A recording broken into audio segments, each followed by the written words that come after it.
The Ghanaian Times this morning says former President Mahama to unveil policies ahead of manifesto launch. GES parents must assist children observe COVID-19 safety protocols. 4,500 Accra basic schools undergo disinfection by Zoom Lion. It comes also with on the front page with a photograph of the Osumanchani Okwe Kinka Duwona, the Sith, in the matter of the demolition of the building situated at the Nigerian High Commission. Osu claims land, but Foreign Affairs Ministry apologizes to the Nigerian High Commission. The police says they are investigating because we do not know who ordered the demolition and who the armed men were. The back page says AMA lay to rest COVID-19 dead bodies at Awudumi Cemetery, and work begins on newborn unit for Tamale West Hospital. The Friday newspaper, 100-bed infectious disease isolation facility, 75% complete. $1.1 million net funding gap requires urgent donations, and that's why you're being called upon to support with your 10 Ghana cedis from wherever you are with your phone. Let us unite for victory in upcoming elections, according to President Akufo-Addo. SHS in Accra welcomes students with COVID-19 orientation, and ADB has partnered GESAL to reduce risk in agriculture. It should be good news for farmers. The Daily Guide. Mahama responds to government official one tag in the matter of the Airbus scandal. Government, I remember, has said has initiated some investigation. We will find out if the investigations are completed or not. And if it's not completed, why is Mr. Mahama speaking? What is his interest? Is he feeling the pinch? NDC CEO, 15 million Ghana cedis deal rejected. That's the venture capital boss who is in court. 4,500 Greater Accra schools disinfected. And Ayariga trial witness missing. BNFT, bonds needed to inject fresh liquidity into African economies. Banks' profitability growth slashed by more than half. Operating expense shoots to near double. GCNet presented unreadable data to us, according to the Ghana Revenue Authority. And GCNet, I'm sure you do know, is claiming that they have the software and it must not be used by anybody else at the ports. The Daily Graphic, COVID-19 safety measures. SHS's enforced protocols, and you can find on the front page some students washing their hands in the Veronica bucket there. They've been promised PPEs, including face masks. Some have received, some are yet to receive. It's in the process. We will get into those fine details later in our subsequent bulletins across. And restructure public basic school system. Professor Ejay, Stephen Ade, urges, and government has no hand in demolition of property, according to the Foreign Affairs Minister. On the back page, Asanko has donated hygiene products to schools in Amansia West South, and review COVID-19 discharge protocols is in the right direction, Professor Annan. Now you need to just test negative ones, and you are considered to be fit. My guest this morning is the Honorable Pius Edam Hajde. He is the Deputy Minister for Information of the Republic of Ghana, and also Edem Agbana is the Deputy National Youth Organizer of the NDC. Gentlemen, welcome and thank you for your time. I'll take my 2 cents and do my quick campaign. My campaign on social distancing in our buses. And I started this 6 days ago. And I'm saying that it doesn't add up to go to a bus terminal, to want to travel either outside Accra or intercity, Kumasi, wherever it is, and be asked to wash your hands, be asked to socially distance, be asked to even disinfect your ticket at some point, only to get onto the bus with your nose mask, and there's no kind of social distancing. I'm saying it doesn't add up. So I'm calling on the MTTD, and there's a passionate appeal because the president directed all of us to abide by the protocols. I'm sure you've seen the numbers shooting up, 14,000 and counting already. So this is a very passionate appeal. I like the zeal of the police saying that even in your private vehicles, you must be wearing your mask. If trotros are being pressed to do social distancing, taxis are being pressed to do social distancing, even motorbikes are being pressed to do social distancing, why can't the buses, the big buses, do social distancing? And this should be of concern to every municipal and district assembly. Should be of any, you can see some people are not wearing masks in the buses. It should be of concern to every MTT district commander, regional commander, divisional commander. It should be of great concern to everybody. NADMO everybody should be interested in this particular one. because you may not know who has traveled from where, who's been stuck in the bus, crowded bus, padded, and has brought the disease to you. You may never know, because most of us, we are told of those who have the virus are asymptomatic. And this, look at it, this is a Metro Mass Transit bus. And somebody just sent us a message from Cape Coast to suggest that as for there's Bobo. Nobody regards social distancing. Nobody regards any of the protocols. So this is my small 2 cents. Mr. President, good morning to you. You have promised us and told us that you know how to bring back the economy. What you don't know is how to bring back lives. This is a passionate appeal to you, Father of the Land. Please issue the directive, breathe down the necks of the people whose job it is to make sure that this is done, so that it doesn't make all of us look bad. Good morning. Pius, I don't know if you want to have a bite on this particular one. Oh, no. Johnny, let me first of all wish you and my colleague and our cherished viewers the best of the morning. And I think that the fight against COVID-19 is collective, and the state will play its part. It has been playing its part. As citizens, we also have to play our parts, and your admonition is in order. I mean, you can tell that my colleague and I, and even you, are wearing the masks, and we must all endeavor. Most people, I've come across a lot of people who have the masks, but they fold the mask and put it in their pockets. When you ask them, and they pull it out. Some wear it and wear it under their chin. And so we need to continue to admonish our country folk. We need to continue to educate and advise. So I think that's a good campaign, and we should all pay heed to it. It's collective. Our fight against COVID-19 is collective. But to the extent that, look, I watch you at the press briefings, I watch Kojo at the press briefings, I watch the president, and you say these things and they are not being abided by. How does that make you feel? Well, I think that we need to interrogate this notion of not being abided by. I think that to the extent that this is a new normal, people are not used to it. It is discomforting at first, but if you do it a few more times, you get used to it. We must also balance that the people are gradually numbing up, and you see more and more, increased numbers of persons wearing the masks. We should encourage at least the numbers, the majority that I have seen wearing the masks. I'm talking about the buses. The buses still crowding people. Okay. Trotros are doing social distancing. Okay. So instead of 3 passengers, they are now doing 2. Taxis, I thought it was the same. Was my understanding that it was the same with the buses? Well, but check it out. This was picked on the 15th of January, of June. What we showed you, this one on the screens right now, 15th of June, and it's crowded, and nothing has changed. Nothing has changed. Look at it. Nothing. Absolutely nothing has changed. You'll be shocked. You'll be shocked. Not just them. All of the big buses. I'm told that it's just about STC that obeys it, but all of them. Or if you go this morning to the bus terminals, you'll find them.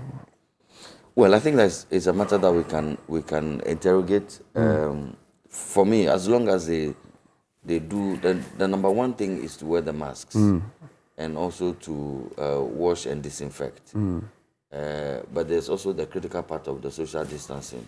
And we have to engage like you're doing. We have to continue to engage with these bus owners, bus drivers, to be able to ensure that they understand the concept and that they are compelled to enforce the regulations. Okay. There's a bit of an update, I'm told, before I come to Adam, that since we started the campaign, some are adhering to it. So it's only fair that we also put it in perspective. Take a look at this story. TV3 on Monday, June 15, reported that Metro Mass Transit was flouting the physical distancing protocols in their buses by not reducing the seating capacity, which also got passengers infuriated. A week later, things have changed. At the Kaneshie and Kimbu bus terminals in Accra on Monday, passengers were compulsorily made to wash their hands with soap under running water and wear face masks before boarding the buses. The number of passengers had also been reduced.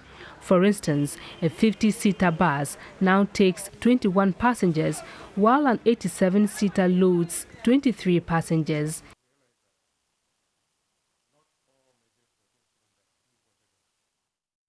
So thank you, Metromas, for listening to our campaign so far, Adam. But the rest are still not practicing it. This morning, somebody called me from the VVIP bus station anyway. Yeah, Johnny, good morning to you and my brother Pius and all our cherished viewers from across the world. I think generally there's a problem with adhering to the COVID-19 protocols as outlined. It's not just a problem for bus conductors or bus drivers. And when COVID-19 started and instructions were given as to the number of people that will be permitted in taxis and all of these commercial vehicles, I recall that we made a strong argument that it is also about the economics of it. So if I am a taxi driver and I have to take 4 people in my car, that comes at a certain cost. That comes at a certain price to me. And so if you are limiting the number of people that I can carry in my Trotsky, the question is that what is the taking? What is the way? How is government trying to support so that I will not lose out by reducing the number of passengers that I carry? These are conversations that I think we have not really exhausted. So from day one, some of us knew that it was going to be very difficult, especially for the private commercial car owners to fully adhere to these protocols. I know we are not in normal times. Yes, we are not in normal times, but it's also, it doesn't mean that you so break run your a back and let me break my back. It doesn't also mean that you run a business to make a loss. You see, so if I have a vehicle that carries on the average 20 people, and I calculate that if I'm conveying people from say Medina to Accra, by the end of the day, after making 5 or 6 trips, I make a profit of say 20 cedis or 30 cedis a day. Now, when I reduce the numbers, what it means is that I'm reducing my profit. Are we allowed to increase the cost so that if I take 10 people, the 10 people will pay and I'll still earn what I would have earned on 20 people? Then what's your what would have been what's your sacrifice? What would have been the economic? No, you see, so that is why it was important for government to have engaged all these stakeholders before some of these protocols were outlined. And I thought that it was possible. It was possible for the GPRTU. It was possible for commercial Protoa and all of that. Protoa and all of those people to have reached a consensus with government. If it is possible for government to be giving these commercial car owners some incentive in terms of fuel coupons. Let's say, because government is taking a lot of donations, government has access to a lot of grants now because of this COVID-19. Government has withdrawn from the stabilization fund and all of that. Is it possible that we agree that if you are a commercial car owner and you have decided to adhere to the protocols of COVID-19, you are entitled to say a 50 Ghana cedis worth of coupon fuel every day? And these are arrangements that it's possible for any government to have done, because you don't expect, I mean, government is capable of doing it. Government is capable of doing it. And these are some of the points that we have raised in the past. Again, another problem with people not adhering to the protocols is that there is some level of pick and choose. So, for example, if I'm a taxi driver or a trotro driver, and on Saturday, I watch on my screens how my friends in the NPP disregarded completely all the protocols, threw all the protocols to the dogs during their primaries. The president said nothing about it. Ghana Police Service said nothing. In fact, they were doing some of these things in the presence of the police officers. Do you think?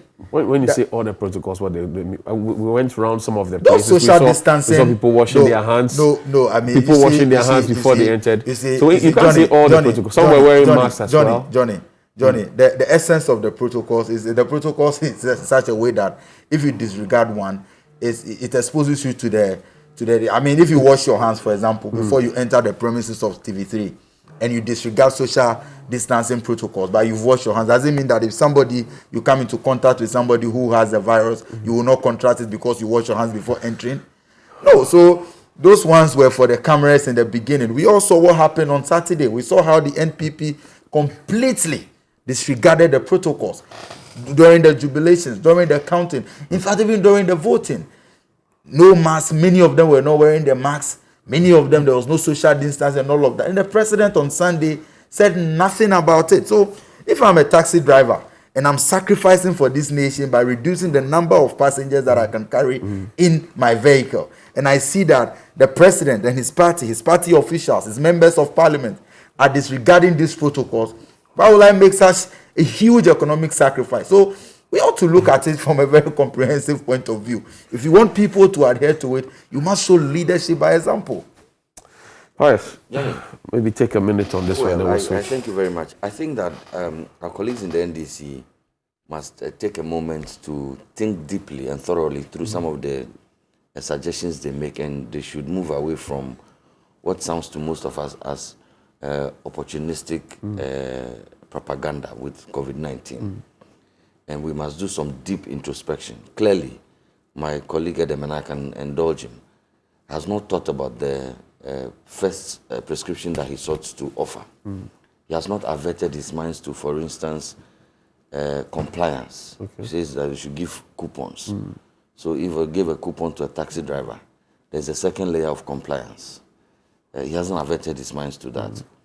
Number two, COVID-19, as of now, we do not have a cure, neither do we have a vaccine. So we should not have any, if you may, short-term view about how to resolve or confront or deal with COVID-19. It may be with us for a number of months, a number of years. We hope and pray that we get a vaccine soon. So we should not be short-sighted in our approach. I think that by this time, there is enough data, there is enough science to give us a rough idea of how we should proceed. And I think that we must begin to confront some of these things long term. But he raises the question about disregard for social distancing. We saw it in the jubilation videos. I'll come to that. In the morning when we went round, we saw Veronica Bacchus. People were washing their hands and all of that. And we reported and said, look, this is a novelty. This is good.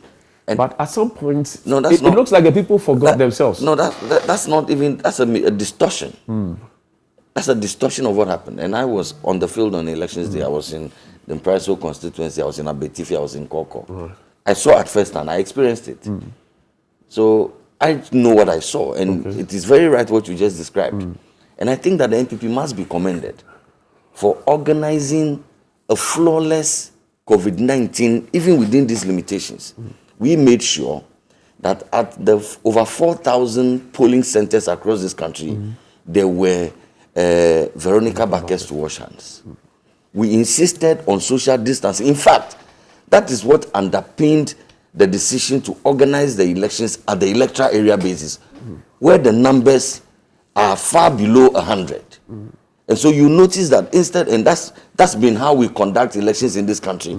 We organize elections at the constituency level. Okay, so how do we answer for those who are jubilating, hugging themselves? But I'm saying that those are not problems we blame on the NPP. Okay. Even in people's homes, they took the celebrations. I had a friend who won an election, and I went by his house. There was a crowd. He kept attempting to disperse, but there were people attempting to his house.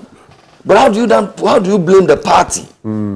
How do you blame the party for something which the party had no control over? The party had control over the conduct of the elections. Right. And any fair-minded observer would admit that the party did well. If you notice, look, on the average, we were expecting about 50 people at the center, on the average. Right. And we were voting between 7 and 1. Yes. That gave us enough time. And so voters trickled in. You never saw a crowd at any polling station. Voters trickled in because there was a time span between 7 and 1. You come, you vote, you go. You come, you vote, you go. In most places, there were virtually even nobody except the agents during counting. It is only in a few isolated flashpoints where interest was high. Right. That you will notice that people had gathered at some of the polling centers. A lot of the polling centers that I visited, by 11 o'clock, 12 o'clock, the whole place was dead. There was nobody there. And so it's not true. This is a distortion, and it featured. So you don't want it to be blamed on the party because the what do you call it? If you will, the protocols were observed. Absolutely. Okay, Adam. Johnny, I think that my brother, sometimes, okay, when you are speaking for a political party or for a government, Let's try and switch the topic. It's a human institution. Sometimes you lose nothing if you admit wrong. Johnny, many media houses reported. The videos are out there. Everybody can see, and we saw how the NPP disregarded the COVID-19 protocol. He said don't blame it on the party. There were We shouldn't blame it on the party. Pius, he kept quiet So, for you. So yeah, I kept quiet for you, Pius. But for Pius to look into our face this morning and tell us that there was no disregard for COVID-19 protocols, it's an insult to our intelligence. we saw clearly how even the security agencies, when you go to a place like Bantama, in the morning, the MP was involved in a scuffle with the security agencies. When you see that video, look at the number of people that were gathered. Look at the number of them that were without masks. One police station out of 4,000. I'm just giving you an example. You expect me to list all 4,000 for you to see that indeed there was disregard? No, you see, the point is that it doesn't even matter how many polling stations out of the many. Okay. It is about ensuring that. It does. No. So today we are discussing many commercial vehicles or some commercial vehicles not adhering to the protocols. Are we saying that because some others do observe, it doesn't matter? When if you know the extent to which COVID-19 can travel in terms of infection, but the percentages you should be do worried. matter in your analysis. The percentages do matter, and it matters also because, like I'm saying, in the NPP primaries, they clearly disregarded the protocols, and many media houses reported it. John, So for Pius this morning let's move on. We spend all the time No, I agree with you. discussing you one nothing topic. if you admit. I don't think you that we lose need- nothing I if agree you with you, admit Johnny, that indeed we you don't need to disregarded the split it. protocols. You see, you lose nothing. You see, we don't need to split heads over this. People watched. People went and voted. They voted in over 4,000 polling centers. If you think that it is fair for you to pick on one or two unfortunate incidents to cast a slur So on now the you general- admit that there were some unfortunate. Please. Initially, you said there was none. Let them allow him. Please. If you choose to focus on one or two isolated incidents to cast a slur on the general exercise, that's your problem. Okay. But I do know that in a human institution, and viewers know that in a human institution, you can get one or two issues but to say that because of those, the NPP showed gross violation of the protocol and all that, then you turn around to say that there were a few isolated. If there were a few isolated, why do you describe that as the NPP? There was a gross, as though there were no systematic protocols put in place to deal with the COVID-19 issue. Okay, That's thank you. not correct. It's Thank not you. even fair. Thank you. Pius, 40 of your sitting MPs have been gunned down, literally. How is the party taking it? That's some bit of a shock. Oh, not necessarily. It's not shocking. We in the party, first of all, let me congratulate the party for organizing a very successful primaries at all the constituencies where we have sitting MPs. The processes that were put in place were commendable. The decision even to hold the election at the electoral area level is very commendable. We are Democrats by choice, and we understand that it is always about the will of the people. And so this is not the first time the NPP has gone to the post to elect parliamentary candidates, even for those with sitting MPs. Yes, the people have spoken. We congratulate those who have won. In fact, it is the party that has won at the end of the day. But people are peeved. People are aggrieved. Well, they are the bitter. thing about defeat is that nobody is happy about being defeated.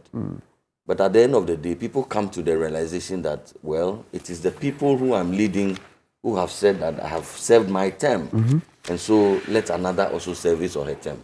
So, yes, I can understand that some may not be happy at this moment. But I'm sure that with time, people will realize that it is the same people who gave me the opportunity before that are giving somebody else the opportunity. There's nothing wrong about it, and there is no reason to continue to be sad. We are in one party. When you had your turn, I'm sure other people supported you. Other people have their turn now. I'm sure people will also support. But there's a misconception which 40 members of parliament have lost their seats, and so that means that the MPP is going to lose an election. It means that is it true? That cannot be correct. People need to revisit our history. For instance, in 2004, the MPP replaced 24% of these members of parliament. We won the 2004 elections with even a wider margin. We replaced 24% of our our MPs. Today, we are replacing about 23% of our MPs. And so it is not new. It's not something that has not happened before. It is not indicative of the fact that people, and I heard the communication officer of the NDC suggesting that it meant that the people had lost confidence in the MPP. But the MPP had 169 members of parliament. Okay, which if out of the 65 were saved. No, but they were not saved. These are people who were popularly acclaimed by their people. Somebody like Mark Esibeyeboa, who is the analyst director of finance, the chairman of the finance committee. Yes. A tower like that, proposing and projecting government business. Correct. Was not saved, for example. Nobody was saved, my brother. Everybody went through the process. Your boss was saved. He was not saved. What do you mean he was not saved? He was saved. He went unopposed. Yes, but that is because nobody from his constituency was interested in contesting him or becoming MP. How does that relate to being saved? It's not like nobody contested, nobody picked a form against him. How do you say he is saved? Okay. Okay. But there were instances that people picked forms. But if you are not qualified, picking a form is an expression of interest, and contesting is a matter of privilege, and you have to meet some requirements in the constitution of the MPP. That, for instance, you have to be a member in good standing for a certain number of years. You have to have a record of nurturing the constituency.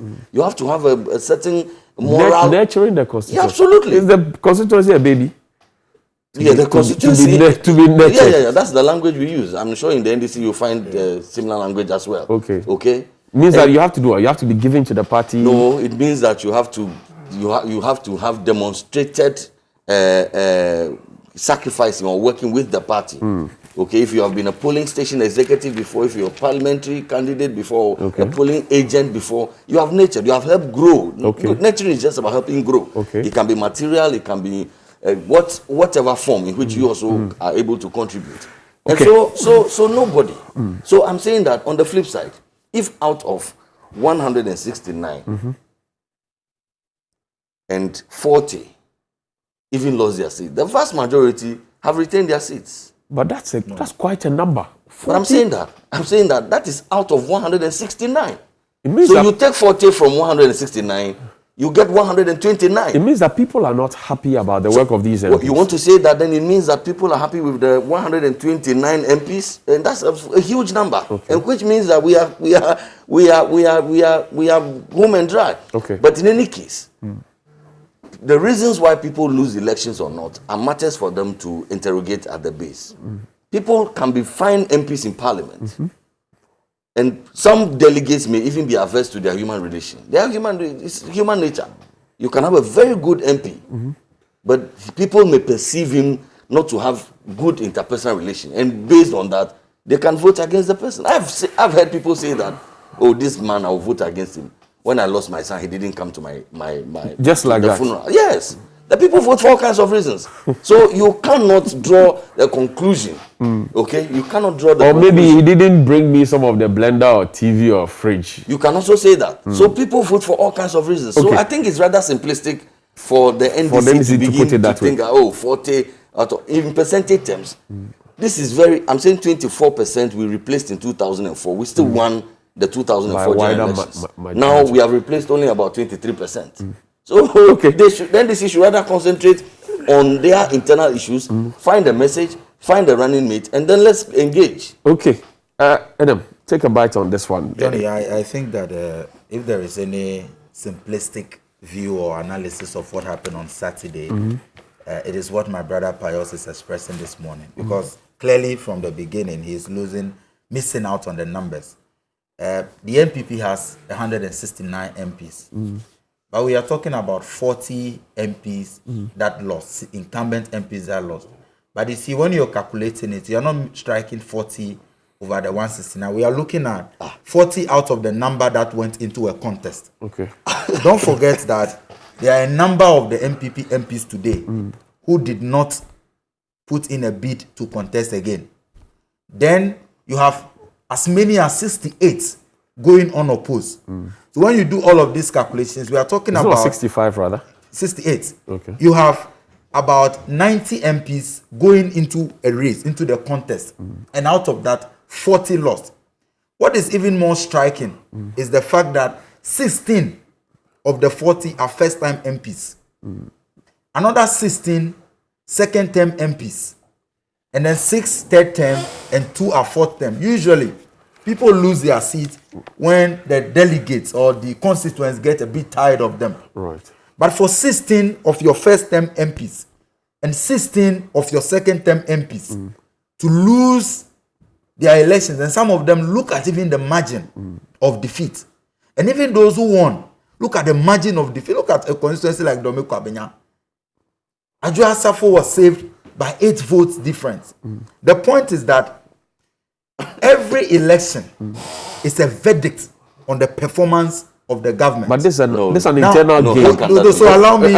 So you should allow me. You should allow me. Let me maybe ask this question. Sorry. Yeah, no, This- if you give me but how the can that be? Fire is a question as well. no, but you see, I was making a point. Okay. So you should allow me land. I'm saying that every election is a verdict On the person who on the contested. performance. How can your election be a verdict on me? Fire is allowed. Fire is Now, allowed. So when you look at how our demographics is, the members of parliament have a primary role in to be legislators. But we right. all know that they are also seen or they are even more seen as agents of development. That is why when you see even MPs campaigning, they themselves go promising roads, schools, and all of that.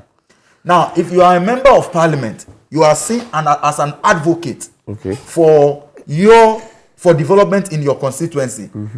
What it means is that, Johnny, if there are schools projects in my constituency and I'm a member of parliament, even though it may be the central government project, the member of parliament is allowed to take credit. Now, if you have sitting MPs losing grandly like that, it means that even down there in their constituencies, they have less or nothing to show for their time in parliament. This is the sense of it. So I'll ask my question now. This is an internal contest. Yes. Now, we've played football before. If your coach thinks, and the delegates in this instance are the coaches, if they think that, oh, you are a good player, but we need to substitute you at this point for another player to come and continue what you are doing, what's wrong with it?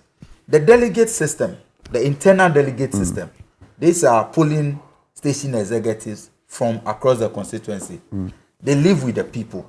They represent. It's a reflection. So their choice is usually a reflection of what the general constituents think. Now, if I'm an MPP polling station agent or polling station chairman, I will know that this member of parliament is underperforming. If I give him the nod again, he's going to lead us into defeat. So I'll be interested in primarily changing him. And don't forget, even though there was vote buying, there was competition over who can pay more and all of that. In most of these instances, these MPs, some even paid more and they still lost.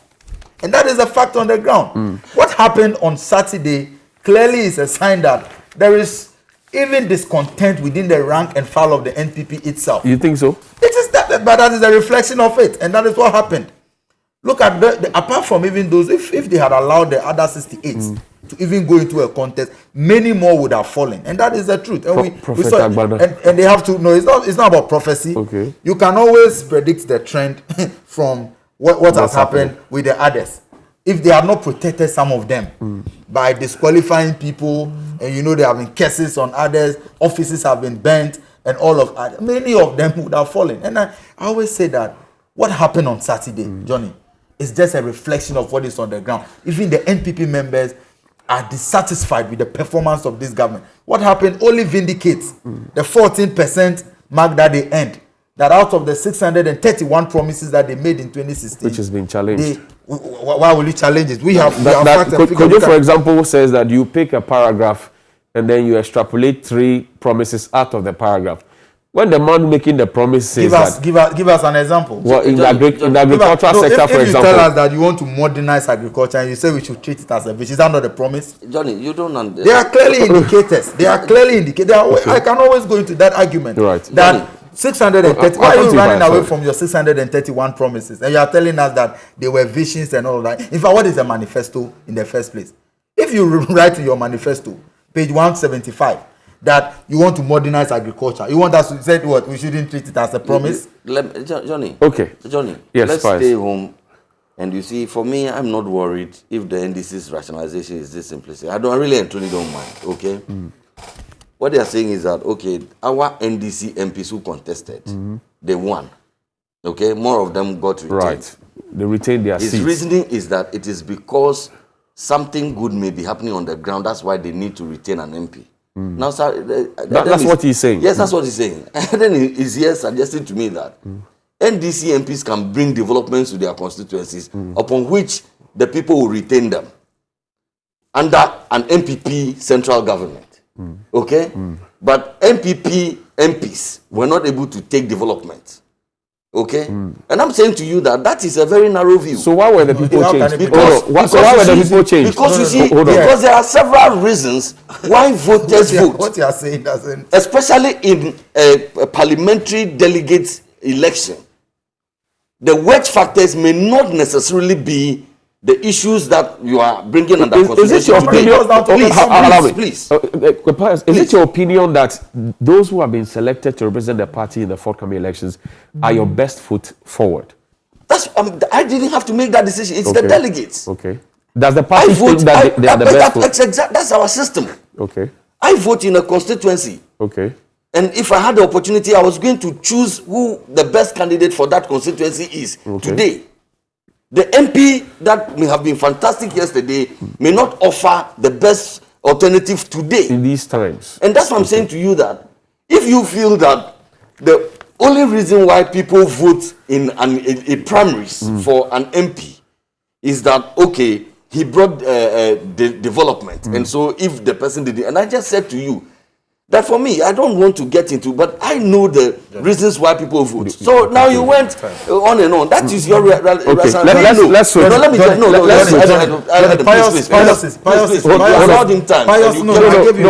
I gave you. Let's see, Pius. Relax, gentlemen.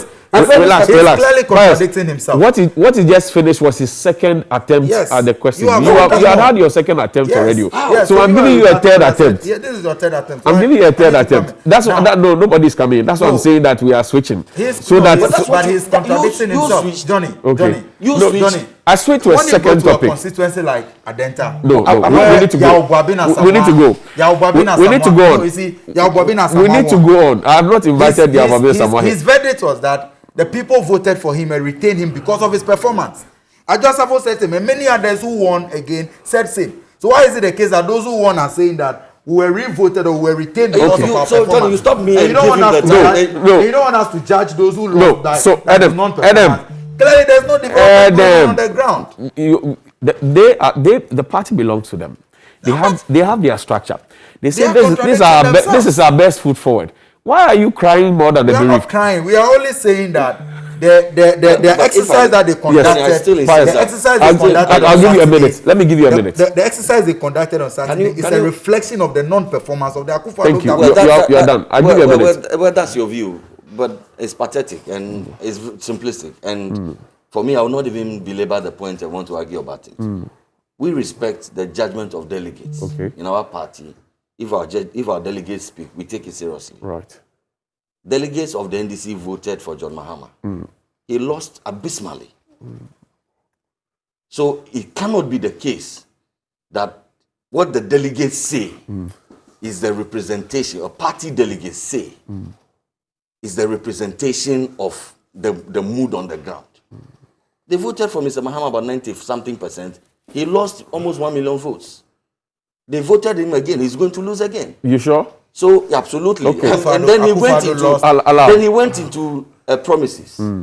we have accounted to the people of Ghana. No, for the first time. We'll come to the promise. We'll come to allowed him to get no, into we those will issues. come to the promise. That's why I'm asking us not to mix the two. Well, but you allowed him to get into those. A point of, no, he decided to do a salad. So allow me to also decide to do that. Oh, no, don't do salad. You're a fine minister. Don't do salad. Now, the president, for example, is asking for unity among the MPP so that you would win the 2020 election resoundingly. Does that suggest that all is not well? No, the president is a father figure. He's the leader of the party. And he's responsible and responsive. And he knows that at this point, he has to make those comments. You were right when you said from the beginning that people who lost an election after investing time and energy into it may feel bitter. And you have to encourage those persons to get back together and reform the solid team that we have always been to ensure that the rescue mission that we are on continues. And so it is not out of place for the president to make the statement. In fact, you will find responsible people, even at the family level, when there have been these kinds of contestations, even for chieftaincy titles and all that, you will find responsible kingmakers and leaders in the community make these admonitions. And so the president is just acting true to his character. Okay. He's a leader, he's a unifier, and he wants everybody brought on board. But the issue for me, again, is that the NDC can manufacture promises for the MPP. The people of Ghana know. We'll come to the promise. I've told you before. Yeah, okay. Thank you. Let's go to Etanam. So we'll come to the promise. So prepare your brief for the promise. Adam. You won't ask me about the unity. Oh, you want to talk about unity? Oh, yes. Okay. Pius is pretending like he doesn't know that there is a problem. He's not aware that their offices been burnt. Is he not aware about the number The General of Secretary cases, condemned it. So it means that it exists. It exists. So the president is speaking to reality. It's not as if the president has been a father figure by admonishing people to. Is Pius not aware that when you go to a constituency like Bantama, the member of parliament, spokesperson for government on finance and parliament, the Honorable Ochima Boaji, alleged, in fact, he was caught on video saying that members of BNI, members of the security services, came to vote as delegates Only in the one NPP person, Congress. we were told. Look at the scaffold. No, he said members. I mean, the videos are there. I'm not here. I cannot be here to authenticate what he said. So I'm attributing it to him because that's what he said. Is Pius not aware that there was violence across the country in some of their constituencies during the counting and all of that? Tema East, the gentleman who lost to Titus Glover, is alleging that apart from the register being tempered with, he paid 550 cedis and the member of parliament paid 1,000 cedis each plus refrigerators and all of that. So when you look at the constituencies and everything that happened, there is clearly disunity. People were fighting over with the highest bidder and all of those things. So Pius shouldn't pretend as if all is well within the party and all of that. I think that both parties are guilty of paying people to vote for people. There's no the leadership that I try to suggest to you is that unlike Mr. Mahama and the NDC, when there was chaos in Ningo Prampram, for instance, during their primaries, and we all know what happened in Ningo Prampram, the leadership that is being shown today of wanting to bring people on board, Mr. Mahama and the NDC failed to do that. That's why I'm saying to you that there may be. I mean, we were all here. We saw what happened. Our offices were not banned. We saw what happened. There was tension. Your member of parliament had to write to the IGP for protection. Oh, he had to write to the IGP. But the and I can give you Thank you. In fact, your microphones, I'm told, are off. Thank you very much, gentlemen. All right, so let's do some messages this morning. Good morning, Johnny. Indeed, almost all the big buses that ply our roads do not observe these social distancing protocols at all. I board a bus to the Upper East region of Ghana and can attest to the fact that the most interesting part is that these buses have increased fares to 50%. This from Atibila Moses in Abuakwa, Menshia, Ashanti. You see from Town Council line. TV3, please tell President Akufo-Addo, please stop the EC from wasting over 400 million cedis on needless new voters register and use that money to test these students before going back to school. Let's think about the lives of the people first before politics and power. Good morning, Johnny. I feel sick when I when I hear our leaders adopting the new guidelines of WHO without Ghana taking time also to use to see how these guidelines can work in our country. We don't accept because it has worked somewhere, so it means it will automatically work in our system. Our leaders are not helping us at all in this COVID-19 fighting just for the sake of convenience, putting us all in danger. Eram Adenta News site. Pius, God has been good to, Pius is, interrupting. God has been good to Ghanaians, and so we must be good to ourselves. So far, government is taking the right measures in curbing the spread of the virus. Sofo Yamusa in Kumbugum. Ibrahim Dobia Tamale says, good morning, and to Honorable Pius, the propaganda of the NDC cannot bring them power. Ghanaians are satisfied with the performance of the current government. Free SHS, free water bills, free electricity bills, subsidy of fertilizer. Thank you, Mr. President. Hashtag 4 more for Nana to do more. Good morning, Johnny. Why will somebody like pastors be arrested and kept in prison because they disobeyed the president's directives, while during the MPP primaries, people, including some MPs, were even not wearing masks, no social distancing, and we didn't hear any arrest in relation to that. Going forward, will the ordinary citizen be arrested for not wearing masks? This is from NS in Dansoman. Good morning, TV3, great work. Good morning, Johnny. The MPP government in this country is trying to make it look like some people are above the law while others are not. Johnny, some people were made to sweep the streets because they were not in masks. Yes, the MPP party members are COVID-19 proved. So without observing the protocols can never be infected. The MPP government is not helping to curb this pandemic at all, rather helping to spread. Look, there are people in this country that need to return to Europe for their livelihood. Ghanaians should watch. By Franklin from Volta, Ohio City. Let me take the last two. Across the country, we overheard delegates say they voted to change the incumbent MPs because they have done nothing for the period they have been in charge. The change the delegates wanted to see would come from government, and so it is a verdict of the poor leadership Ghanaians have seen under Akufo-Addo. The exit of this bad government is not negotiable. This is from Berima Kuobi. I'm not getting that. The very last one, Derico Sandorino. Right, he says, good morning, Johnny. Fuel prices are up for the second time in June, yet the media is mute. Nobody is talking about it. Hashtag TV3, hashtag be a citizen, not a spectator. Well, yesterday we carried a story on the increase in fuel prices. So fuel prices are up again in June. Thank you, Etinam. Pi, somebody put a question about free water, free electricity. The month of June will end it, or we're going to renew it and get free water and electricity again. Well, that's a determination for His Excellency the President, but he was clear in his earlier statements that he wanted to prove himself a responsive and caring president. At that time, strategic parts of this country, the two major cities, Accra, Kumasi, and so on, were under lockdown. But Johnny, I still need to... No, let's go. We'll go to the promise now, but let's do 2 minutes. Adam, yesterday, John Mahama came bearing gifts through Sami Jemfi. I thought that you guys were against plenty promises and you were calling at some point President Akufo-Addo came promise. Why are you taking that step to be promising things at this point?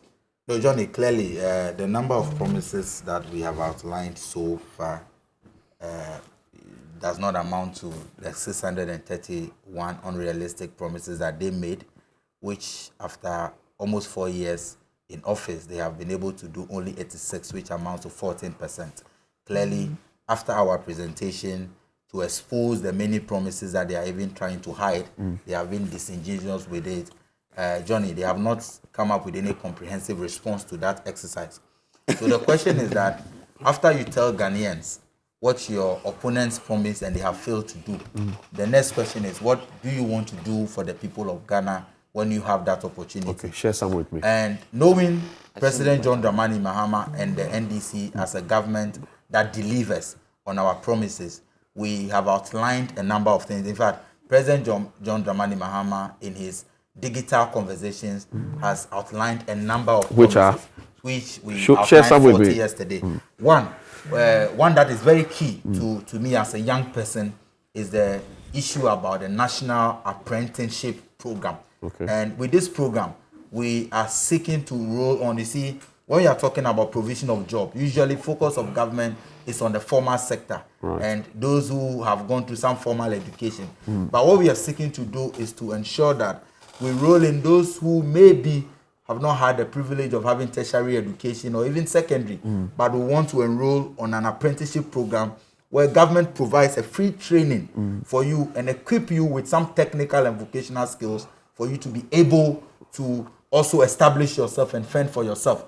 Because with all the constructions going on, with the hospitals that will be built under us and all of those things, you need this craftsmen and people who have expertise in this field. So the National Apprenticeship Program for me as a young person is one key program that His Excellency John Dramani Mahama add one more and the about. Pius can take over. Another one, which is very important, is the number of ministers that President Mahama has said. What are you promising? President Mahama has said that he will reduce the current numbers by at least 40. Don't forget which of the current numbers? President Akufo-Addo's numbers? Yes, Akufo by at least 40. Don't forget that President Akufo-Addo, before he became president, promised that he was going to reduce the number of ministers. And he, at a point, even said that instead of a lean government, we rather had a lean kinky and then an over-bloated government. But he came to increase President Mahama's number of 79 to 125. 125 non-performing ministers. Minus 125 who have not been able to fulfill even 20% of their promises. And President Mahama says that I am a man of my words, unlike President Akufo-Addo, who runs contrary to his words. Given the opportunity, the first thing he will do is that he will reduce the number of ministers by at least 40, which means that you can ministers. even do, at least 40, which means that there's a window to even do more. This is one. To save the public cost. Look at the number of people populated at the Flagstaff House. Thank you. What has been the impact of their work? Nothing. Zero. Your point is well made. Paris, take a bite on this one. I'll give you he called 2 minutes and then we'll see. Forgive me. We have about 40, but you gave me the opportunity. I'll just deal with these matters quickly. It looks like after having pushed the NDC, the people of Ghana having asked of the NDC, what is your alternative? What is your alternative? After having been elected for the last 2 years, the NDC is now attempting to come out with some policy alternatives. They say they will do that in August, bring the manifesto because these policies were not properly thought through, they are even contradicting themselves. How? The flag bearer makes a commitment for Sammy Gyamfi, the officer, to come and clarify and to change it. For instance, he says that when he comes, and I can quote you Daily Graph, he says that he will pay assembly members. Yesterday, Sammy Gyamfi qualified that promise, that we are not in fact going to pay assembly members. Number two, you find Mr. Mahama. Is it not the same thing you did with the Kaya? If I may. The Kaya. Yes, hold on for me. But that's not what Sammy said. He said, I listened to him. Hold on for me. You had your time. I listened to you. Please. Let me finish. Allow me the way you allowed him. After I'm done, you can have your question, but don't bring your question to my 2 minutes. Otherwise, I won't respond to him. So I'm saying that the comments that Mr. Mahama makes, because they're in a hurry, they are not properly thought through, it's not emanating from a broader vision, they are contradicting themselves. Today, Mr. Mahama, for instance, says that he will restore teacher training allowances. We'll remind Mr. Mahama what his position was just about 3 years ago and what may have accounted for that change that we are seeing today. Again, in that rush, they are promising some of the things that are already happening. For instance, the building of hospitals in the new regions. And the building of disease control centers. These are things that are already on the drawing board and are actually happening already. Actually three disease control centers. Where? And so where are the disease control centers? John, allow me the way you allowed him. You said three. Please, let me. You allowed him. You said things. You said things. Let me allow me. Allow me. Let me finish. Let me finish, and then you can ask your questions. I won't have you with my 2 minutes. Please. Your 2 minutes actually. Let me finish. So if you keep interacting and tell me my time is up, look, he talks about number of ministers. The number of ministers reflects the president's vision. If Mr. Mahama has such a minute, narrow-minded vision, he can even go with one minister because that was his view. That is his view. That is his view. They are questioning the impact of the ministers. But I'm saying to. I'll come to. Adam, allow him. What are you doing? We have a big vision. And it is reflecting in what is happening. You go and check the developments that's happening, for instance, in the inner cities. And you will notice that under Mr. Mahama, these things could not have happened. In any case, if you have 120 ministers, majority of whom double as members of parliament already, you are saving the Okay, cost. And thank you. You are not taking Pius, answer my question. Okay, so you are alleging double salary. taking double Answer salary. this question for me. You You can have said that there are 3 You can have infectious 120. disease I'm centers.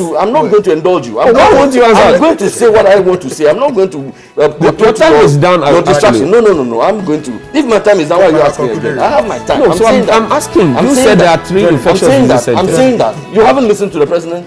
Johnny, you Where- are the journalist. You haven't listened to the Where are president they? speak. Where are the Johnny, centers? You haven't heard the president speak. Where are the centers? I'm saying to you that you haven't been hearing. No, but you should answer. You are the deputy information minister. I'm You saying should tell to us. you. Let's pretend we Okay, don't know. thank you. Well, I will not Thank you. indulge you. Thank you. Pius. Johnny, he talks about hospital. No, it's not. Please, No, but he we, talks we, about we have hospital. we have closed. Thank you. Thank you. President Mahama started promising it. I thank you, gentlemen. Yesterday, I thank you, gentlemen. We'll see you after the break. that's your project.